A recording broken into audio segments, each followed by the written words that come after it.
The पढ़ंतु IAS की daily dot series में आपका फिर से स्वागत है। चलिए शुरू करते हैं। ठीक है, छत्तीसगढ़ से पहला क्वेश्चन देख लेते हैं। ठीक, छत्तीसगढ़ का पहला क्वेश्चन है, छत्तीसगढ़ के आंगनबाड़ी केंद्रों में बच्चों के पोषण स्तर की जांच के लिए वजन त्योहार कब से कब तक मनाया जाएगा। आपको बताना है कि वजन त्योहार छत्तीसगढ़ में कब से कब तक मनाया जाएगा। ठीक है, ऑप्शंस भी देख लीजिए आप, क्या क्या ऑप्शन है।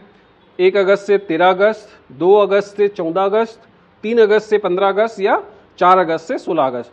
तो जो वजन त्यौहार है, ठीक है, छत्तीसगढ़ में वजन त्यौहार, ठीक, ये 1 अगस्त से 13 अगस्त के लिए बनाया जाएगा। ठीक है, तो इसका सही आंसर होगा ऑप्शन ए। चलिए थोड़ा सा देख लेते हैं इसके बारे में। ठीक, जो छत्तीसगढ़ में वजन त्यौहार 1 अगस्त से 13 अगस्त 2023 तक के मनाया जाएगा। अब ये वजन त्यौहार क्यों मनाया जा रहा है छत्तीसगढ़ में? ठीक है, कुपोषण को दूर करने के लिए छत्तीसगढ़ सरकार बहुत सारी योजनाएं चलाती है। तो उन योजनाओं के क्रियान्वयन सही से हो रहा है कि नहीं, इस चीज़ की भी जांच की जरूरत पड़ती है। तो उसी के लिए क्या करते हैं कि गांव आंगनबाड़ी के क्षेत्र में आने वाले, है ना, 6 वर्ष के कम आयु के सभी बच्चों का वजन और ऊंचाई का नाप लेकर उनके पोषण स्तर, उसमें बौनापन तथा दुर्बलता का माप किया जाता है। ठीक है, कब से कब तक के एज वाले बच्चों का? सभी 6 वर्ष से सभी कम, है ना, 6 वर्ष से कम आयु वाले बच्चों का, ठीक, क्या किया जाता है, उनका पोषण स्तर, ठीक है, पोषण स्तर को मापा जाता है। उसमें क्या नापते हैं? उनके बौनेपन तथा दुर्बलता का माप किया जाता है तथा इसके अनुसार जो आंकड़े मिलते हैं, उन आंकड़ों के आधार पर कुपोषण की दर में कमी लाने हेतु लक्ष्यों का निर्धारण जिला स्तर पर किया जाता है। ठीक है, इसमें किशोरी बालिकाओं में एनीमिया के स्तर के सुधार के लिए वजन त्यौहार के दौरान उनके एनीमिया के स्तर का भी आकलन किया जाता है। ठीक है, बच्चों में क्या रहता है? उनके पोषण स्तर का, और किशोरी बालिकाओं में उनके लिए एनीमिया स्तर का आकलन किया जाता है। ठीक है, देख लीजिए 1 अगस्त से 13 अगस्त 2023 वजन त्यौहार। ठीक है, चलिए आगे बढ़ते हैं। ठीक है, नेक्स्ट स्लाइड में देखते हैं, छत्तीसगढ़ राज्य में राजीव युवा मितान क्लब की संख्या निम्न में से कितनी है। आपको बताना है कि छत्तीसगढ़ राज्य में राजीव युवा मितान क्लब, ये नाम अभी आपको सुनने को मिल रहा होगा, क्योंकि जो है ना, हरेली के दिन हमारा छत्तीसगढ़ी ओलंपिक स्टार्ट हुआ था, वो इस स्तर से स्टार्ट हुआ था। ठीक है, राजीव युवा मितान क्लब। ठीक है, तो आपको बताना है कि अभी छत्तीसगढ़ में कितनी संख्या है। तो इसका ऑप्शन भी देख लीजिए। इसके ऑप्शन क्या है? 13,259 या 13,269, 13,279 या इनमें से कोई नहीं। ठीक है, तो इसका सही आंसर होगा, है ना, 13,269, 13269, ऑप्शन बी। ठीक, अभी तक के छत्तीसगढ़ में कितने हैं राजीव युवा मितान क्लब की संख्या? 13,269। ठीक है, 69, 13,269। ठीक, चलिए इसके बारे में देख लेते हैं। ठीक, तो जो राजीव, है ना, ये जो राजीव युवा मितान क्लब की योजना कब से शुरू हुई थी? ये 14 जनवरी 2020 को छत्तीसगढ़ युवा उत्सव के समापन के अवसर पर स्टार्ट हुआ था। कब स्टार्ट हुआ था? ठीक है, 14 जनवरी, ठीक, 14 जनवरी 2020 को छत्तीसगढ़ युवा उत्सव के समापन समारोह में राजीव मितान क्लब का गठन की घोषणा की गई थी। ठीक है, जो ये क्लब है, इसका उद्देश्य क्या है? राज्य की युवा शक्ति को संगठित करके और उन्हें रचनात्मक कार्यों से जोड़ने का यह क्रांतिकारी कार्यक्रम है। ठीक है, युवाओं के माध्यम से छत्तीसगढ़ की संस्कृति, पर्यावरण, खेल को आगे बढ़ाने तथा जन कल्याणकारी योजनाओं को जन जन तक पहुंचाने और लोगों को इसका लाभ दिलाने में मदद मिलती है। ये है राजीव युवा मितान क्लब का उद्देश्य। उद्देश्य है युवाओं को संगठित करना और जो योजनाएं हैं उनको जन जन तक पहुंचाना। ठीक, और छत्तीसगढ़ की संस्कृति, पर्यावरण, खेल को आगे बढ़ाना। ठीक है, आगे देखते हैं कि जो राजीव क्लब योजना है क्या। ठीक है, राजीव युवा मितान क्लब को विभिन्न गतिविधियों के आयोजन के लिए, ठीक है, विभिन्न गतिविधियों के आयोजन के लिए प्रत्येक 3 माह में, ठीक है, प्रत्येक 3 माह में 25,000 रुपए का मान से, है ना, सालाना 1 लाख रुपए प्रत्येक क्लब को दिए जाते हैं। ठीक है, योजना प्रारंभ होने से अब तक राजीव युवा मितान क्लब को 60 करोड़ रुपए, 60 करोड़ 18 लाख रुपए की राशि उपलब्ध कराई गई है। ठीक है, चलिए आगे बढ़ते हैं। ठीक, इंडिया से देख लेते हैं करंट अफेयर कि राज्यसभा के नए उपसभापति के रूप में किसे चुना गया है? ठीक है, राज्यसभा के नए उपसभापति के लिए किसे चुना गया है? ठीक है, तो ऑप्शन देख लीजिए, स्मृति ईरानी, कुलदीप सिंह, अभिषेक अवस्थी या एस फांगनोन कोन्यांग। ठीक है, तो इसका सही आंसर है, इसका सही आंसर होगा डी। ठीक है, डी एस फांगनोन कोन्यांग। ठीक है, ये कहां से है? ठीक है, देखते हैं आगे इनके बारे में।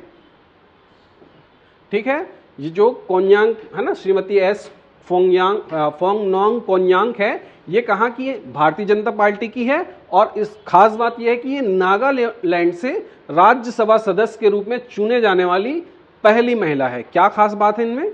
कि नागालैंड से राज्यसभा सदस्य के रूप में चुनी जाने वाली पहली महिला है। ठीक, और संसद के किसी भी सदन या राज्य विधानसभा के लिए चुने जाने वाली राज्य की दूसरी महिला है। ठीक, ये थोड़ा सा डिटेल है, ये आप पीडीएफ में और देख लीजिएगा, कोई दिक्कत नहीं इसमें।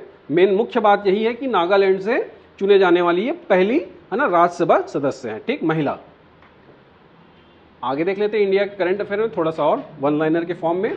आजादी का अमृत महोत्सव के हिस्से के रूप में एक अनूठी पहल मेरा गांव मेरी धरोहर का शुभारंभ किसने किया? ठीक है, मेरा गांव, ठीक, मेरा गांव मेरी धरोहर। ठीक, इसका शुभारंभ किसने किया? तो केंद्रीय गृह मंत्री अमित शाह ने किया है, मेरा गांव मेरी धरोहर। ठीक है, आगे देखते हैं। जो मेरी गांव मेरी धरोहर है, ठीक है, ये भारत के 6.5 लाख गांवों को, ठीक है, एक वर्चुअल मंच पर सांस्कृतिक रूप से मानचित्रित करने के लक्ष्य के साथ शुभारंभ किया गया है। ठीक है, ये किसी भी डिजिटल गांव की यात्रा आप कह सकते हैं इसको। ठीक है, इसमें क्या रहेगा? इस पोर्टल में प्रत्येक गांव के बारे में क्या आवश्यक जानकारी प्रदर्शित करेगा। ठीक है, जिसमें उसकी भौगोलिक स्थिति, जनसंख्यिकी पहलू, पारंपरिक पोशाक, आभूषण, कला और शिल्प, मंदिर, मेले, त्योहार और अन्य बहुत से विवरण शामिल होंगे। ठीक है, इस पोर्टल के माध्यम से उस गांव के बारे में पूरी सांस्कृतिक है ना और भौगोलिक जानकारी उसमें मिलेगी। ठीक है, ये एक डिजिटल रूप से गांव की यात्रा होने के समृद्ध अनुभव को अर्जित करने का अवसर प्रदान करेगा। ठीक है, चलिए आगे बढ़ते हैं। अगला देख लीजिए वन लाइनर में, मेरी माटी मेरा देश। ठीक है, इससे पहले क्या पढ़े हैं? ठीक, मेरा गांव मेरी धरोहर। ठीक, अब इसके बाद क्या है? मेरी माटी मेरा देश अभियान। ठीक है, ये दोनों अलग अलग है। पूरे देश में कब से कब तक चलाया जाएगा? ठीक है, तो ये कब है? 9 से 15 अगस्त तक मेरी माटी मेरा देश अभियान पूरे देश में 9 अगस्त से 15 अगस्त के बीच में चलाया जाएगा। ठीक है, ठीक, चलिए इसके बारे में थोड़ा सा देख लेते हैं। आजादी का अमृत महोत्सव कहां से शुरू हुआ था? ठीक है, ये साबरमती से दांडी तक के मार्च के साथ शुरू हुई थी। कब? 12 मार्च 2021 को। ठीक है, अभी आप हमेशा सुन रहे होंगे आजादी का अमृत महोत्सव। ठीक है, आजादी का अमृत महोत्सव। ठीक, इसकी शुरुआत कब हुई थी? 12 मार्च 2021 से साबरमती से दांडी तक मार्च के साथ शुरू हुई थी। अब जो मेरी माटी मेरा देश अभियान है, इसकी परिकल्पना आजादी के अमृत महोत्सव के समापन के कार्यक्रम के रूप में की गई है। ठीक है, अभियान में वसुधा वंदना है ना और शिला फलकम है ना स्मारक को शामिल करते हुए ग्रामीण क्षेत्रों में कई कार्यक्रम आयोजित किए जाएंगे। ठीक है, इसमें पूरे लगभग 7500 ब्लॉकों से चयनित युवा, ठीक है, चयनित युवा दिल्ली के कर्तव्य पथ, पहले इसका नाम क्या था? कर्तव्य पथ को राजपथ भी बोलते थे।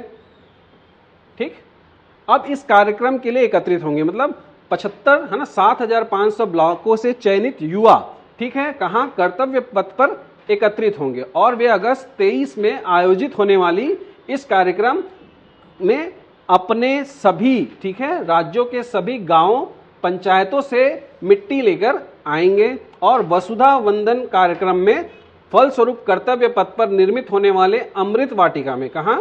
अमृत वाटिका में स्वदेशी पौधे और है ना स्मारक का, ठीक है, शामिल होंगे। ठीक, अब इस कार्यक्रम का मूल उद्देश्य क्या है? उन सभी वीरों के प्रति अपना हार्दिक भाव व्यक्त करना जिन्होंने देश के लिए अपना सर्वोच्च बलिदान दिया है। तो मेरी माटी मेरा देश का मूल उद्देश्य जो है, इस कार्यक्रम का मूल उद्देश्य होगा उन सभी वीरों के प्रति, ठीक है, उन सभी वीरों के प्रति अपना हार्दिक भाव व्यक्त करना जिन्होंने देश के लिए अपना सर्वोच्च बलिदान दिया है। ठीक है, चलिए आगे बढ़ते हैं। ठीक, 8वीं भारत ऑस्ट्रेलिया रक्षा नीति वार्ता कहां में संपन्न हुई? आपको बताना है कि 8वीं भारत ऑस्ट्रेलिया रक्षा नीति वार्ता, ठीक है, क्या था? रक्षा नीति वार्ता कहां संपन्न हुई? तो ये कैनबरा, ठीक, कैनबरा कहां है? ऑस्ट्रेलिया में। ठीक, कैनबरा कहां है? ऑस्ट्रेलिया में। ठीक, ये 24-25 जुलाई को हुआ। ठीक है, 8वीं भारत ऑस्ट्रेलिया रक्षा नीति वार्ता। ठीक है, चलिए इसमें आगे बढ़ते हैं। ठीक, एक और, छत्तीसगढ़ स्थित कोल इंडिया की सहायक कंपनी कौन है? South eastern coalfield. ठीक है, SECL। ये अगले 5 वर्ष के दौरान कहां? छत्तीसगढ़ में और मध्य प्रदेश में वृहद वृक्षारोपण का कार्यक्रम करने जा रही है। उसके लिए इसने कितने करोड़ रुपए का, है ना, निवेश करेगी? इसमें 169 करोड़ रुपए निवेश करेगी। कौन? कोल इंडिया की सहायक कंपनी SECL। ठीक है, SECL। ठीक, कहां कहां पे? छत्तीसगढ़ और मध्य प्रदेश में। कहां? छत्तीसगढ़ और मध्य प्रदेश में क्या करने जा रही है? अगले 5 वर्षों के दौरान वृक्षारोपण, ठीक है, वृक्षारोपण का कार्यक्रम करने जा रही है। ठीक है, ये कंपनी किसके साथ की है? राज्य वन विकास निगम, है ना, छत्तीसगढ़ राज्य वन विकास निगम और मध्य प्रदेश राज्य वन विकास निगम के साथ कंपनी ने हाल ही में समझौते में हस्ताक्षर किए हैं। ये वृक्षारोपण कार्यक्रम 2023-24 से 2027-28 तक 5 वर्ष की अवधि के लिए होगा। ठीक है, चलिए आगे बढ़ते हैं। ठीक, इस समझौते के अनुसार, ठीक है, जो SECL है वो छत्तीसगढ़ में 131 करोड़, है ना, और मध्य प्रदेश में 38 करोड़ रुपए लगभग खर्च करेगा। ठीक है, वृक्षारोपण में 6 से 12 माह पुराने, है ना, पॉलीपोट पौधे का उपयोग किया जाएगा। ठीक है, वित्तीय वर्ष 2022-23 में, ठीक है, वित्तीय वर्ष 22-23 में 365 हेक्टेयर क्षेत्र में 8 लाख से अधिक पौधे लगाकर, है ना, इतिहास में सबसे अधिक वृक्षारोपण का काम किया है। कंपनी ने, SECL ने 2022-23 में 365 हेक्टेयर क्षेत्र में 8 लाख से अधिक पौधे लगाए हैं। ठीक है, चलिए आगे बढ़ते हैं। ठीक, ये है इंडिया AI। ठीक है, इंडिया AI और मेटा, ठीक है, ये 2 कंपनियां हैं, इंडिया AI और मेटा। ठीक है, इन्होंने AI और उभरती हुई प्रौद्योगिकियों में प्रगति को प्रोत्साहन देने के लिए MOU साइन किया है। ठीक है, AI इंडिया के मुख्य CEO कौन है? अभिषेक सिंह। और भारत मेटा के निदेशक कौन है? ठीक है, श्री शिवनाथ ठकराल। ठीक है, श्री शिवनाथ ठकराल। चलिए आगे बढ़ते हैं। और ठीक है, ये विविध है, मतलब 1 लाइनर में देख लीजिए कि बॉलीवुड अभिनेता शाहरुख खान को ICC विश्व कप 2023 के लिए ब्रांड एम्बेसडर बनाया गया है। किसको? अभिनेता शाहरुख खान को ICC, ठीक है, एक सेकंड, ICC विश्व कप 2023 के लिए ब्रांड एम्बेसडर कौन बना है? शाहरुख खान। ठीक है, अब पूर्व राष्ट्रपति वेंकैया नायडू ने, ठीक है, रणजीत प्रताप, ठीक है, पर्सन रणजीत प्रताप की पुस्तक एज द व्हील टर्न्स का विमोचन किया है। ठीक है, कौन सी पुस्तक? एज द व्हील्स टर्न्स का विमोचन किया है। और केरल के राज्यपाल ने कृष्णा द 7 सेंस का मलयालम अनुवाद किया है। ठीक है, और इंटरनेशनल से एडमिरल, है ना, एडमिरल लिसा फ्रेंचेटी। ठीक है, एडमिरल लिसा फ्रेंचेटी ये अमेरिकी नौसेना का नेतृत्व करने वाली पहली महिला बनी है। कौन? एडमिरल लिसा फ्रेंचेटी। ठीक है, चलिए आज के लिए इतना ही रखते हैं। ठीक है, आपको हमारे ये जो करंट अफेयर हैं, ठीक है, ये हमारे टेलीग्राम चैनल से आप डाउनलोड कर सकते हैं, डेली डॉट्स के। ठीक है, इसके अलावा आप हमारे ऐप को भी डाउनलोड कर सकते हैं। इस ऐप के फ्री सेक्शन में जाके आप करंट अफेयर डेली डॉट्स के वीडियोस और PDF इजीली डाउनलोड कर सकते हैं। साथ ही साथ है ना। उस ऐप में ऑनलाइन कोर्सेज भी रनिंग है, जैसे छात्रावास अधीक्षक, है ना, महिला पर्यवेक्षक, आप उसको भी ले सकते हैं, ठीक है। और इसके अलावा हमारी जो CGPSC की ऑफलाइन क्लास है वो सुंदरनगर में RBI बैंक के सामने चल रही है। तो CGPSC से रिगार्डिंग या कोई भी एग्जाम से रिगार्डिंग आपको कोई भी क्वेरी आता है तो आप इन नंबर पे संपर्क कर सकते हैं या ऑफिस आके विजिट कर सकते हैं। आज के लिए इतना ही रखते हैं, चलिए, थैंक यू।